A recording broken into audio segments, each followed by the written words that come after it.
കോഴിക്കോട് പ്രിയദർശിനി ബസ്സിൽ തർക്കവും വാക്കേറ്റവും. ബസ് മാറിക്കയറിയ സ്ത്രീകളാണ് ബസ് ജീവനക്കാരുമായി പ്രശ്നമുണ്ടാക്കിയത്. ബസ് നിർത്തണമെന്നാവശ്യപ്പെട്ട് ബെൽ വലിച്ചു പൊട്ടിച്ചു. യാത്രക്കാരായ 3 സ്ത്രീകളെയും പോലീസ് കസ്റ്റഡിയിലെടുത്തു. ഷഹദ് റഹ്മാൻ ചേരുന്നു. ഷഹദ്, എന്തായിരുന്നു ഈ സ്ത്രീകൾ ഉന്നയിച്ച പ്രശ്നം? തർക്കത്തിലേക്ക് നയിച്ചത് എന്താണ്? ഏറ്റവും ഒടുക്കം ഉണ്ടായത് എന്താണ്? റോഷ്നി, അല്പസമയം മുൻപാണ് കോഴിക്കോട് കോവൂര് വെച്ച ഇത്തരമൊരു സംഭവം നടക്കുന്നത്. പ്രിയദർശിനി ബസ്സിലാണ് ഈ വാക്കേറ്റവും ഒപ്പം തന്നെ തർക്കവും ഉണ്ടായിരുന്നത്. അതായത് 3 സ്ത്രീകൾ കോഴിക്കോട് KSRTCയിൽ നിന്ന് കയറിയതാണ്. അവർ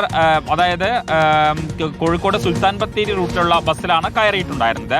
അവർക്ക് നടക്കാവ് ഭാഗത്തേക്ക് പോകേണ്ട ഒരു ആവശ്യമുണ്ടായിരുന്നു. അതായത് അവർ ആശുപത്രിയിലോ മറ്റോ പോകുവാൻ വേണ്ടിയിട്ടാണ് ആ ഭാഗത്തേക്ക് പോകുവാൻ തീരുമാനിച്ചിട്ടുണ്ടായിരുന്നത്.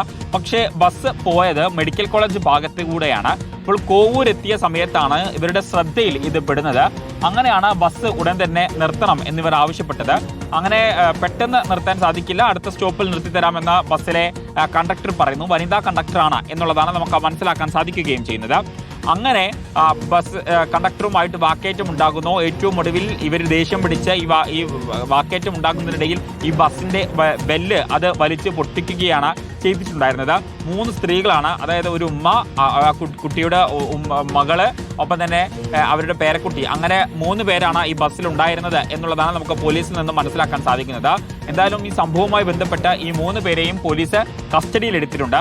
ബസ് ഇപ്പോൾ താൽക്കാലികമായിട്ട് ഡിപ്പോയിലേക്ക് മാറ്റിയിട്ടുണ്ട്. സർവീസ് താൽക്കാലികമായി നിർത്തിവെക്കുകയും ചെയ്തിട്ടുണ്ട്. ശരി, ഷഹദ് റഹ്മാനാണ് വിശദാംശങ്ങൾ.